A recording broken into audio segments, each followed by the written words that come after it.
मेरे प्यारे विद्यार्थियों नमस्कार। स्वागत है आप सभी का यस के एक्सेलेंस ट्यूटोरियल में। तो आज के इस ट्यूटोरियल में हम लोग सीखने वाले हैं प्रश्नावली 4.4 का जो है क्वेश्चन नंबर 1 और क्वेश्चन नंबर 2। ये जो है दोनों में से कोई ना कोई एक सवाल ज़रूर पूछा जाता है और इस टाइप का जो है ज़रूर सवाल पूछा जाएगा आपसे कि निम्न प्रत्येक द्विघात समीकरण में के का जो है मान ज्ञात कीजिए और उनके जो है ज्ञात कीजिए कि उनके दो बराबर मूल हों। ठीक है ना। तो यहाँ से जो है क्वेश्चन जरूर पूछा जाता है, के का मान जरूर पूछा जाता है या पी का मान जरूर पूछा जाएगा।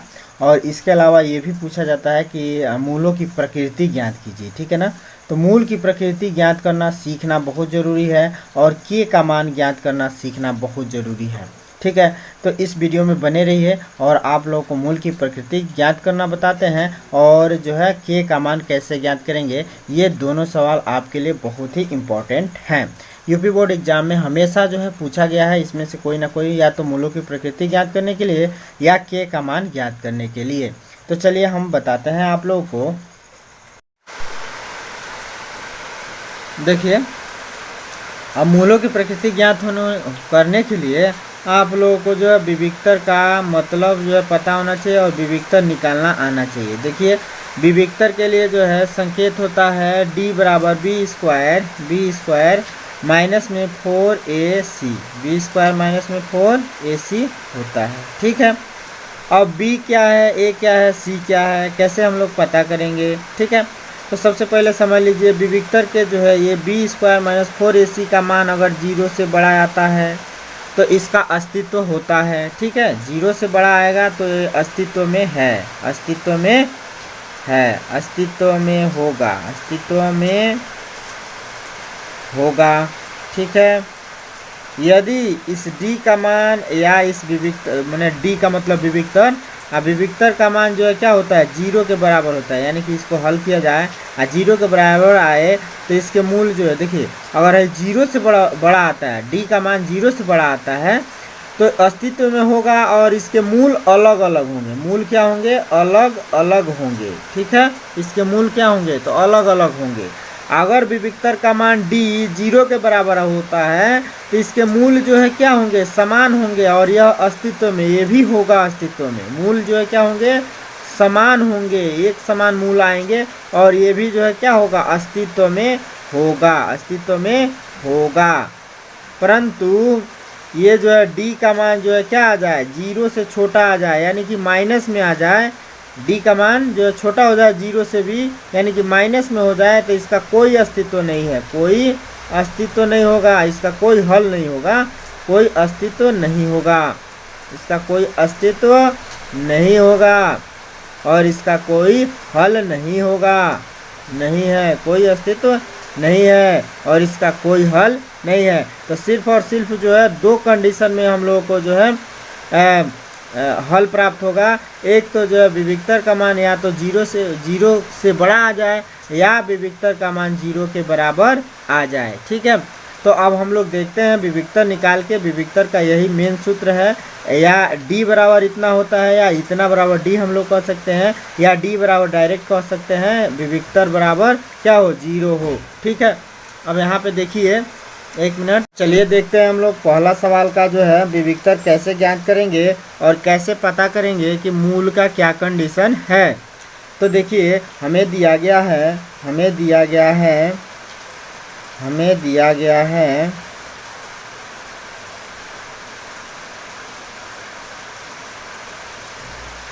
क्या दिया गया है, हमें दिया गया है 2x का स्क्वायर माइनस में 3x प्लस में 5 बराबर 0। हमें विविक्तर ज्ञात करना है, यानी कि बी स्क्वायर माइनस 4ac ज्ञात करना है। इसके लिए हमें b का मान चाहिए, a का मान चाहिए और c का मान चाहिए। कहाँ से निकालेंगे, तो हम लोग मानक द्विघात समीकरण से तुलना कर लेंगे। मानक द्विघात समीकरण क्या होता है, तो ax का स्क्वायर प्लस में जो है bx और प्लस में जो है क्या होता है c बराबर हो जाएगा 0 से तुलना कर देंगे। से तुलना अगर करते हैं, तुलना से, तो तुलना से हमें प्राप्त होता है एक, देखिए एक्स स्क्वायर का गुणांक यहाँ पे a है और यहाँ पे एक्स स्क्वायर का गुणांक 2 है। इसका मतलब है कि a बराबर 2, b बराबर है जा -3 और c बराबर है जा 5 हो जाएगा। तो यहाँ पे हम लोग लिख सकते हैं a बराबर 2, b बराबर -3 और c बराबर 0, सॉरी c बराबर 5। अब यहाँ पे आप लोग देख सकते हैं, 1 मिनट लाइट नहीं था, ये जो है धुंधला क्यों आ रहा है यार। तो यहाँ पे देखिए, अब हम लोग तुलना करके अब विविक्तर ज्ञात कर लेंगे। तो d बराबर क्या होता है, b² माइनस में 4ac। तो अब यहाँ पे देखिए b का मान जो है क्या है, -3 का वर्ग कर देंगे, -4, a का मान कितना है 2 और c का मान कितना है तो 5 है। यहाँ पे c का मान 5 लेंगे, ठीक है, c से तुलना करेंगे तो 5 है, तो c बराबर 5 यहाँ पे रख देंगे। अब हम लोग जो है क्या करेंगे, तो इसको जो है -3 का वर्ग करेंगे तो 3 3 9 और माइनस का वर्ग करेंगे तो प्लस में होता है। इसके बाद से यहाँ पे देखिए 5 दूना 10 और 10 चौको 40 हो जाएगा, और 9 में से 40 घटाएंगे तो ये जो है माइनस में आ जाएगा, माइनस में आएगा ना 31, माइनस में हो जाएगा 31, ठीक है। तो माइनस में जो भी आएगा यहाँ पे देखिए ये 0 से छोटा होगा, यानी कि ये वाला कंडीशन हमें प्राप्त हो रहा है, विविक्तर का मान 0 से छोटा है। तो यानी कि हम यहाँ पे दिखा सकते हैं, चूँकि विविक्तर d बराबर छोटा है 0 से, इसलिए इसका कोई अस्तित्व नहीं है, इसका कोई अस्तित्व नहीं है, कोई अस्तित्व नहीं है, कोई अस्तित्व नहीं है। 1 मिनट, अस्तित्व नहीं है अर्थात इसका कोई हल नहीं है, तो इसको हम लोगों को नहीं हल करना है। इसी तरह से हम लोगों को इसका दूसरा सवाल देखें, तो इसका सूत्र दिया गया है हम लोगों को द्विघात समीकरण में, 3x² माइनस में 4 √3 x प्लस में 4 बराबर 0। अब इसका विविक्तर ज्ञात करना है, तो हम लोग तुलना से प्राप्त करते हैं डायरेक्ट। अब हम लिख दे रहे हैं कि यहाँ पे a बराबर क्या हो जाएगा, तुलना से जो है a बराबर 3 हो जाएगा, b बराबर हो जाएगा माइनस में 4 √3 और c बराबर आपका हो जाएगा 4, ठीक है, द्विघात समीकरण से तुलना करने पर। अब हम डायरेक्ट जो है क्या करते हैं, विविक्तर ज्ञात कर देते हैं, यानी कि d बराबर ज्ञात कर लेते हैं। तो d बराबर क्या हो जाएगा, b² माइनस में 4ac। बहुत तेज़ बारिश हो रहा है और ऐसे में आपको जो है वीडियो में आवाज़ बहुत तेज़ आता होगा, तो ऐसे में आप लोग जो है नाराज़ मत होइएगा। अब यहाँ पे देखिए b² का मान भर देते हैं, तो b² का मान है 4 √3 का होल ऑफ स्क्वायर।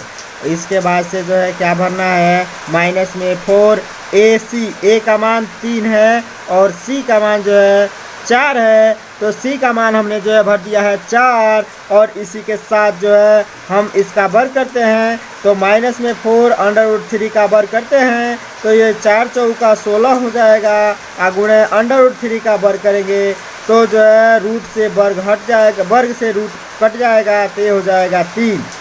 और फिर यहाँ पे -4 है, और यहाँ पे देखिए अब इसका गुणा कर देंगे, तो 4 चौको 16 48 हो जाएगा, तो ये हो जाएगा 48, ये हो जाएगा 48, और ये देखिए 16 48 ये भी हो जाएगा, और 48 में से जो है 48 जो है घटेगा, तो ये कितना हो जाएगा, तो ये हो जाएगा 0। यानी कि हमने जो है d का मान क्या प्राप्त कर लिया, तो d का मान जो है आ रहा है 0, यानी कि इसके मूल जो है क्या होंगे, मूल जो है इसके समान होंगे, और समान मूल होंगे, और इसका मूल समान होगा। तो अगर हम लोग मूल ज्ञात करें, मूल क्या है, समान है, तो मूल अगर हम लोग ज्ञात करें तो मूल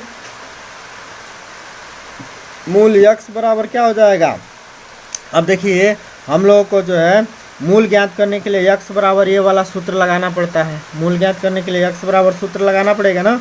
x बराबर सूत्र क्या होता है, माइनस में b और प्लस माइनस में अंडर रूट में b² माइनस में 4ac, अब बटे में क्या होता है 2a। तो यहाँ पे आप लोग देखिए कि b² माइनस में 4ac का मान 0 है, तो हम लोग देखिए जब मूल समान होते हैं ना, तो हम लोग डायरेक्ट जो है केवल इतना सूत्र का यूज करेंगे, कितना, माइनस में b अपान में जो है 2a। क्योंकि दोनों मूल एक समान होंगे तो माइनस में बी अपान में जो है 2a दोनों मूल होंगे। तो इसमें हम लोग जो है मान भर देते हैं डायरेक्ट। तो यहाँ पे अगर हम लोग मान भर दें माइनस में बी अपान 2a से, तो माइनस में बी या माइनस में बी का मान कितना है, तो माइनस में बी का मान यही ना है, माइनस में बी, तो बी का मान जो है माइनस में है।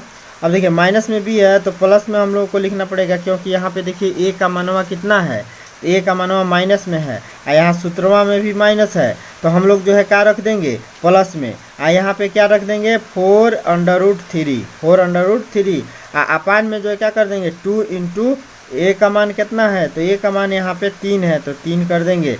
ठीक है, तो यहाँ पे हम लोग फिर लिख सकते हैं इसको सरल करके, 2 से 2 दूना 4, 2 हो जाएगा, यानी कि 2√3 अपान 2 हो जाएगा, 3 2/3 √3 हो जाएगा इसके विविक्तर का मान। और दोनों मूल एक समान होंगे तो ये भी जो है 2/3 √3 हो जाएगा। ठीक है, तो आई होप आप लोगों को जो है ये सवाल जो है समझ में आ गया होगा कि मूल की प्रकृति कैसे ज्ञात कर रहे हैं और मूल कैसे ज्ञात कर रहे हैं। क्योंकि इसमें मान रखेंगे तो हो जाएगा 0, तो माइनस में जो मान है यानी कि माइनस में 4√3 रखेंगे ना, और फिर अब बटे में 2 इंटू जो है क्या हो जाएगा ए हो जाएगा, तो ए का मान कितना है 3 है।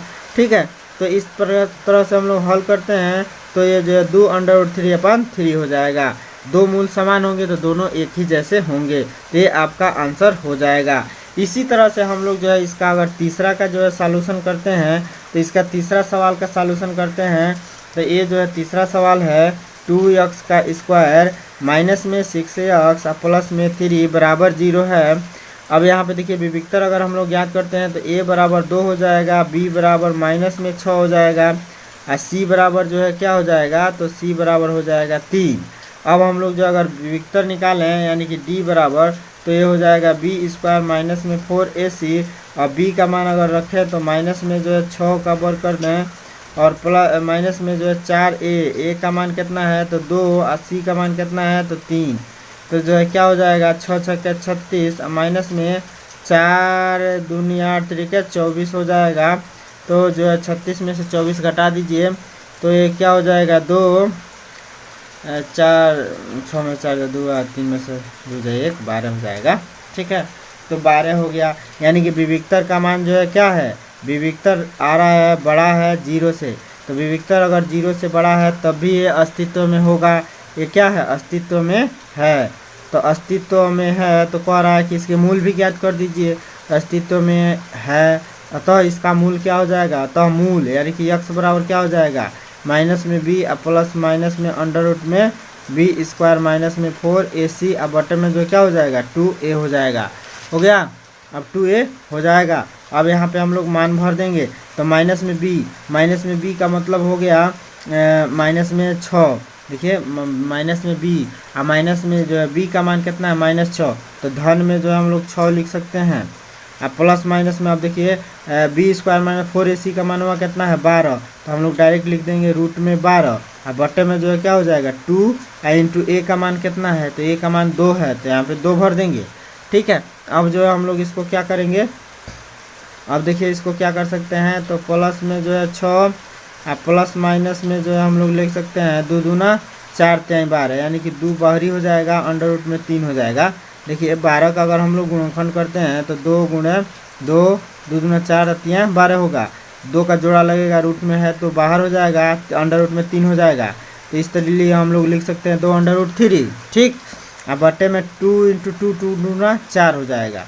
अब हम लोग इसको लिख सकते हैं कितना, अब देखिए हम लोग जो है इसमें से कॉमन ले सकते हैं, 2 इसमें से भी निकल 2 इसमें से निकल जाएगा, तो अगर 2 कॉमन ले लें तो 2 3 6 3, अब प्लस माइनस में जो अंडर रूट 3 हो जाएगा, अब बटे में जो है क्या हो जाएगा 4, अब 2 से काट सकते हैं 2 दूना 4, तो ये हो जाएगा कितना 3, अब प्लस माइनस में अंडर रूट 3, अब बटे में 2। ठीक है, तो ये खाली धनात्मक मान ले लीजिएगा और एक बार ऋणात्मक मान ले लीजिएगा, आपका मूल दोनों निकल जाएगा। लेने का मतलब जो है यहाँ पे 3 धन अंडर रूट में 3/2 कर दीजिएगा, ये खाली 3 माइनस में अंडर रूट 3/2 कर दीजिएगा। बस एक बार धनात्मक ले लेना है, एक बार ऋणात्मक ले लेना है, यही तो कह रहे हैं। ठीक है, तो ये आपका जो है मूल हो जाएगा, ये आपका आंसर हो जाएगा। ठीक है दोस्तों, तो आई होप आप लोगों को ये पहला जो है सवाल जो है समझ में आ गया होगा। और इसके बाद से हम लोग इसका दूसरा सवाल देखते हैं। अब यहाँ पे देखिए क्वेश्चन नंबर 2 का सॉल्यूशन हम लोग देखते हैं। तो कह रहा है निम्न प्रत्येक द्विघात समीकरण के का जो है ऐसा मान ज्ञात कीजिए कि उनके दो मूल बराबर हों। देखिए जब भी दो मूल बराबर होंगे तो बताया गया था कि विविक्तर का मान क्या होगा, शून्य होगा, तभी जाके मूल्य बराबर होते हैं। ठीक है, तो हम लोग को के का ऐसा मान ज्ञात करना है ताकि दो मूल बराबर हों, तो इसलिए हम लोग विविक्तर बराबर जो है क्या कर देंगे, 0 कर देंगे, तो आराम से के का मान निकल जाएगा। तो हम लोग लिखेंगे पहला का इसका हल में लिखेंगे चूंकि दो मूल समान हो तो विविक्तर d बराबर क्या होता है, 0। और d बराबर हम लोग क्या जानते हैं कि d बराबर इसका फार्मूला होता है b स्क्वायर माइनस में 4ac होता है बराबर 0 हो जाएगा। ठीक है, अब हम लोग जो है यहाँ से जो है तुलना करके मान निकाल देते हैं। ठीक है, तो हमें दिया गया समीकरण हमको क्या है, 2x का स्क्वायर प्लस में 2x का स्क्वायर प्लस में k x प्लस में जो है 3 बराबर 0। तो यहाँ से अगर हम लोग तुलना करें तो a बराबर क्या हो जाएगा 2, b बराबर हो जाएगा k और c बराबर हो जाएगा 3। ठीक है, इसका मान इसमें भर देते हैं हम लोग, k का मान निकल जाएगा। तो b का मान भर दीजिए, तो b का जगह पे k भर देंगे, इसका वर्ग कर देंगे माइनस में 4 और a का मान हो जाएगा 2 और c का मान हो जाएगा 3। अब बराबर लिख देना है 0। अब भाई गुणा में रहेगा। अब भैया देखिए k का वर्ग माइनस में 4 दूना 8 तरीके 24 हो जाएगा बराबर 0। ठीक है, तो k स्क्वायर बराबर माइनस में 24 है बराबर के इधर आएगा तो हो जाएगा प्लस में 24। तो k स्क्वायर बराबर 24, तो k बराबर हो जाएगा अंडर रूट में 24। अंडर रूट में 24 का मतलब 2 दूना 4 दूना 8 तरीके 24। अब इसमें देखिए 2 का जोड़ा लग गया तो 2 बाहर हो जाएगा, तो 3 दूना 6 अंडर रूट में हो जाएगा। ठीक है, तो यानी कि हम लोग k बराबर लिख सकते हैं 2 अंडर रूट में 6। ठीक है, तो जो ये जो है आपका जो है k का मान हो जाएगा, k का मान कितना हो जाएगा 2 अंडर रूट में 6। इसका दूसरा सवाल है देखिए x माइनस 2 प्लस में 6 बराबर 0। तो इसको और सरल करते हैं हम लोग, तो x का x में गुणा करेंगे तो x का स्क्वायर हो जाएगा, माइनस में x का 2 में गुणा करेंगे तो 2k इंटू x हो जाएगा, प्लस में क्या हो जाएगा 6 बराबर 0। यहाँ से अगर हम लोग तुलना करें तो a बराबर हो जाएगा k और b बराबर हो जाएगा माइनस में 2k और c बराबर हो जाएगा 6। विविक्तर अगर हम लोग निकालें d बराबर तो b स्क्वायर माइनस में 4ac बराबर ले लेना है 0। तो b का मान हो जाएगा माइनस में 2k का वर्ग माइनस में 4 a का मान हो जाएगा आपका k c का मान हो जाएगा आपका 6 बराबर लिख लेना है 0। ठीक है, अब माइनस में 2k का वर्ग करेंगे तो 2 दूना 4 k का वर्ग हो जाएगा, माइनस में 4 छके 24 हो जाएगा, k बराबर लिख देना है 0। ठीक है, अब हम लोग जो है क्या कर सकते हैं, 4k का स्क्वायर है तो 4k का स्क्वायर रहने दीजिए, अब बराबर 24k को इधर ला दीजिए तो ये हो जाएगा प्लस में 24k। ठीक है, अब यहाँ पे देखिए 4 और k स्क्वायर को लिख सकते हैं k इंटू k लिख सकते हैं, अब बराबर है लिख देंगे 24k। अब देखिए इधर k है तो k से k कट जाएगा, तो यहाँ हो गया 4k बराबर 24। तो k बराबर कितना हो जाएगा, 4 को इधर लाइए तो 24 बटा जो है 4 हो जाएगा, तो 4 छके 24। तो k बराबर कितना हो जाएगा 6। तो k का मान हो जाएगा आपका 6। यह जो है आपका आंसर हो जाएगा। ठीक है, तो आई होप आप लोगों को ये सवाल समझ में आ गया होगा। सवाल समझ में आता है चैनल को लाइक सब्सक्राइब कर लीजिएगा और वीडियो को आगे भी शेयर कर दीजिएगा। फिर मिलते हैं दोस्तों अगले वीडियो के साथ, तब तक के लिए जय हिंद।